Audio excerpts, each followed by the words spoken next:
This is the Talkin Bout the Hoosiers podcast, presented by TheHoosier.com.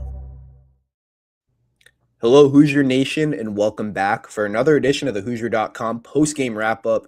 The Indiana Hoosiers finally won a Big Ten road game, 84-66 over Maryland. It was ugly, then it wasn't ugly. You know, the Miles Rice game, some are calling it. Actually, no one is calling that because Miles Rice, wasn't really a factor, even though he was the only player. That stat was crazy to me. I don't know if you saw the only player who played in the game last year for either team. And of course, he's on Maryland now.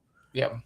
But Indiana finally won a Big Ten road game. Kyler, I guess, what are your initial thoughts, takeaways from this? Yeah, I would say tale of two halves. I guess that's kind of how you can kind of describe it. It was very, very ugly to start off the game by both teams. Buzz Williams, he is a defensive-minded coach, and that was pretty, apparent. They're not a great three-point defending team, but Indiana just wasn't shooting the ball really well. I think they only had maybe one made three out in the first half, maybe two. I can't remember exactly. So, but no, it's just Indiana didn't shoot the ball well. They missed a lot of bunnies around the rim, and then they kind of go on a little bit of a run towards the end of the first half, and then the second half they get that quote unquote kill where you get multiple stops in a row, and they were scoring. So I said this in our forum boards that if Indiana can get a string of stops and scores and go on that run, I think they take over the game, and I think the game's a wrap because Maryland's just not a great offensive team. And I think you saw that in the second half.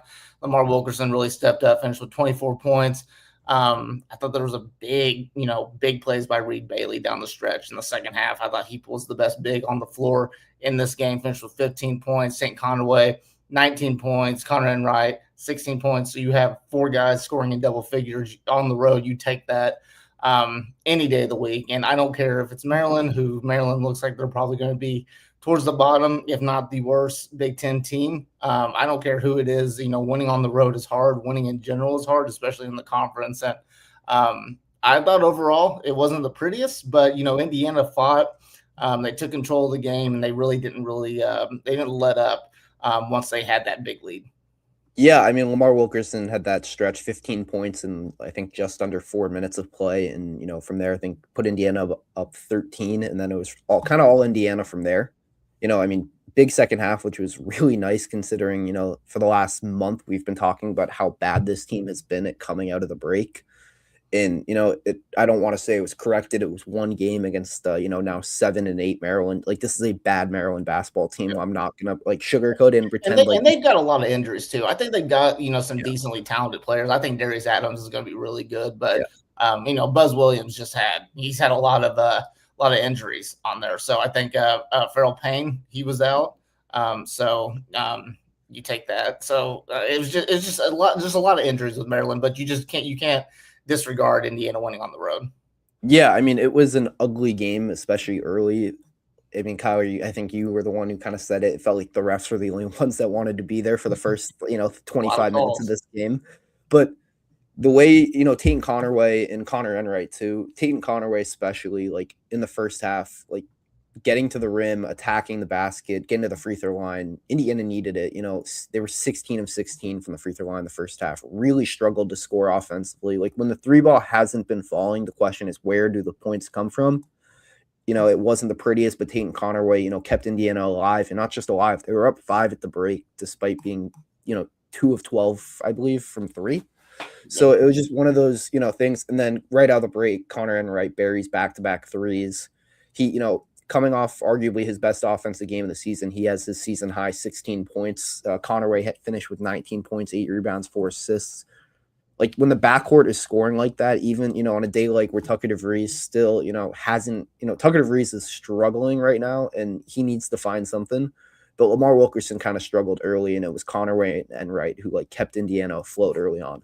It felt like when Lamar Wilkerson, and I'll get into Enright and Conaway here in a second, but I feel like when Wilkerson hit that three where he got fouled at the beginning of the second half, you just knew that he was going to be back in rhythm, right? He's just one of those guys that it feels like once he hits that shot, once he sees it go through the basket, he's ready to go. And that's exactly what happens. And Indiana feeds off of that. But, you talked a little bit about Connor Enright and Tate Conaway. I think we could really hats off to them, because those two guys back-to-back games have really stepped up for Indiana.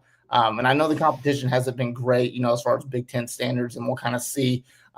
These next 5-6 games are brutal for Indiana, so you'll see what kind of they bring. But just for those guys to come out of that long 13-day break, step up and do the things that they really needed to do. Conrad Wright, we needed to see him hunt a shot a little bit more, and he's doing that while also being a playmaker. And Tank Conaway, he's changing the game. He's changing the pace of play.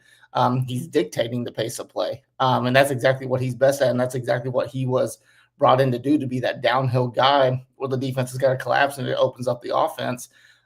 Those two guys are great. And I saw a stat, I think it was on 3 Zone, Jamie Shaw tweeted it out earlier today. Indiana has 2 of the top 10 assist leaders in the Big Ten, and they're both Enright and Conaway. So you're seeing a little bit more of these guys step on when they need to.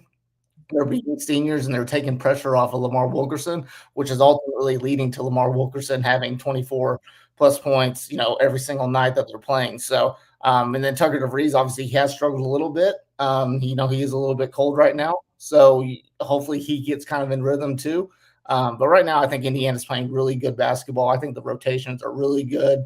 The front court obviously is what it is and stuff, but I do think I was watching the game, and I was thinking to myself, like, it seems like whatever big, whether it's Reed Baylor, Alexis comes off the bench, they play the best, right? Yeah. And I think it's just something where those two bigs are just kind of similar in a way, not the way that they play, but the way that they think. I think those guys need to sit down and watch the game kind of unfold at the start, and then they can kind of, do their thing once they're in the game, when they see it, how the game's kind of playing out. But Reed Bailey, I thought this was one of his better performances as well. 7 of 9 from the free throw line, 4 of 9 from the field. Obviously still struggles a little bit with physicality. He missed a lot of bunnies tonight, but he is just so good on those slips, man. And he has a couple of really strong finishes, a really nice and one, a couple of dunks. So it was a really good play by him. And then obviously he had that really nice pass to Lamar Wilkerson that brought the house down on that dunk. So I think overall, just a really good team effort. I think this team is really clicking really well right now. The major part of the season is going to come up here in the next 5 or 6 games, but just really impressed by what Indiana's done, especially these past 2 games.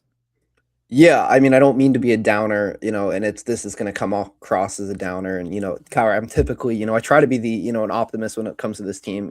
It's a quad 3 win at the moment. The hope is Maryland, can get better and, maybe get up into the top 130 of the net. So then we can, it becomes a quad 2 win. Yeah. But currently it's a quad 3 victory. And, that's a game Indiana has to win. It was a must win.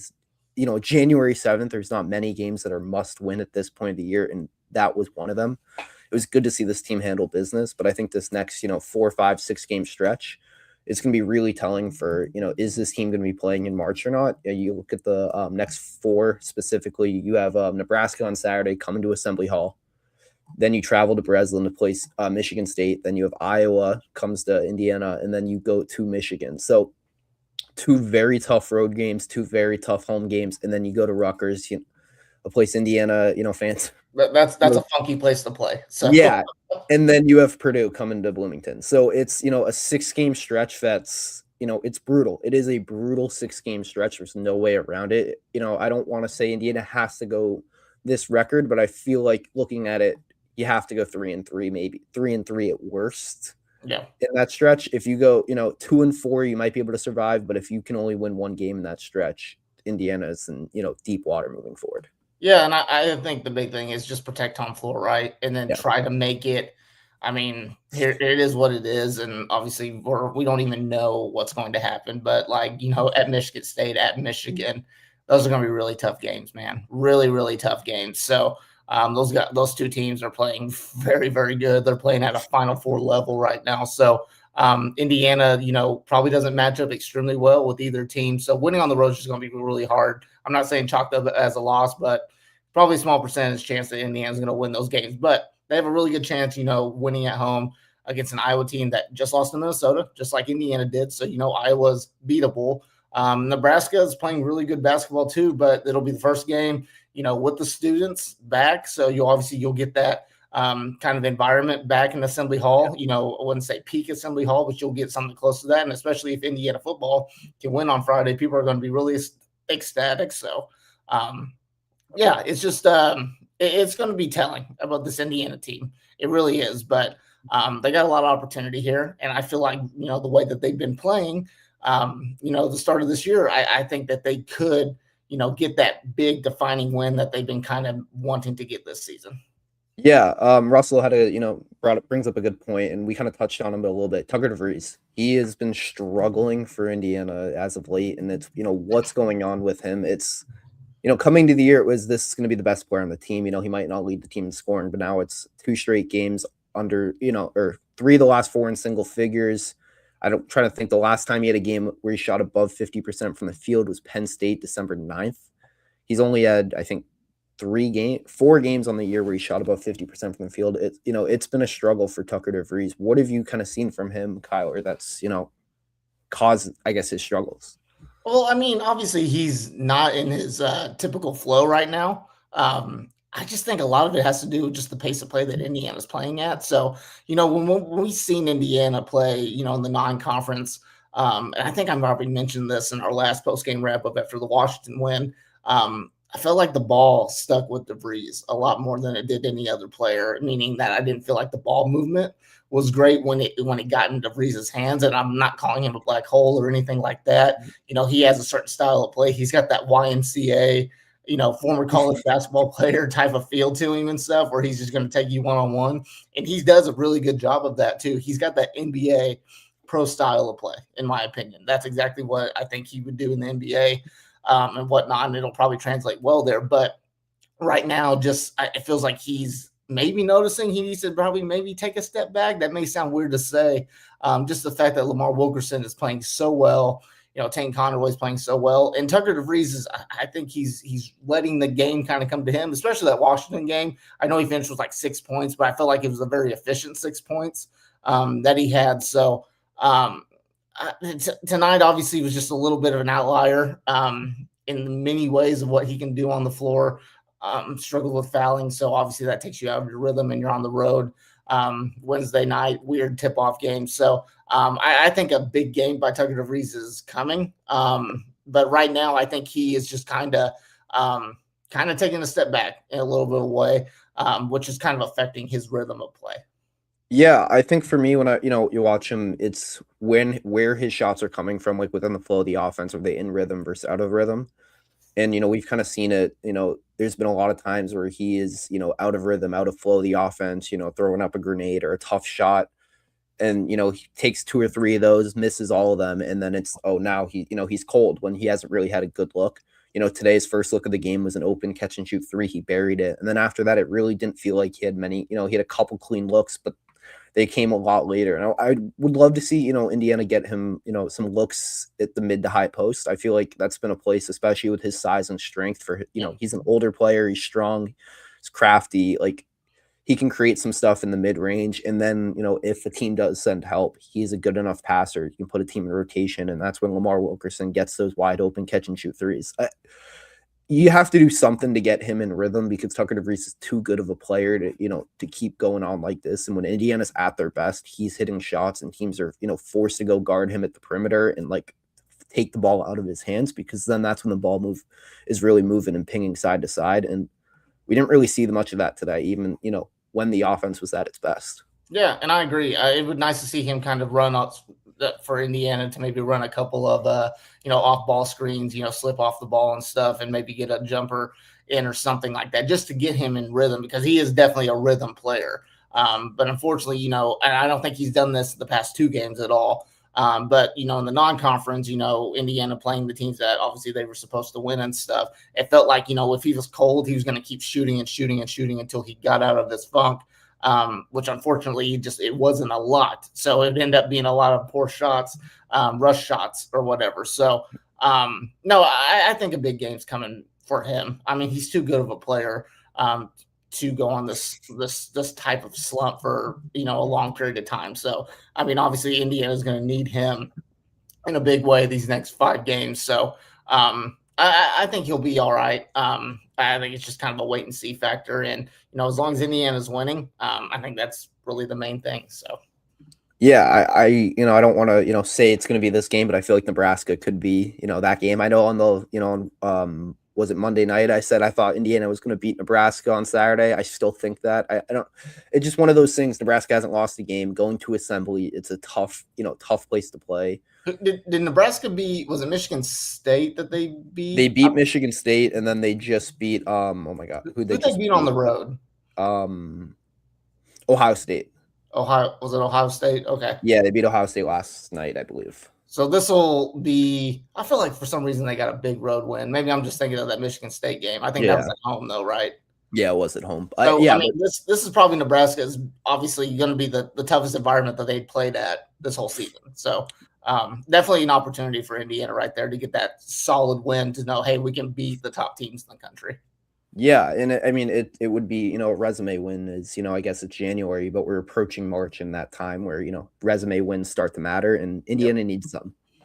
Yeah, absolutely. So obviously, I think Indiana's in a much better position right now. This obviously could change, by the end of next week. So we're obviously in a really a good opportunity for Indiana to get those quality wins, to go into February, not with their backs up against the wall, which we've seen the last 2 years, and Indiana's fighting for their NCAA tournament lives. Just get into a really good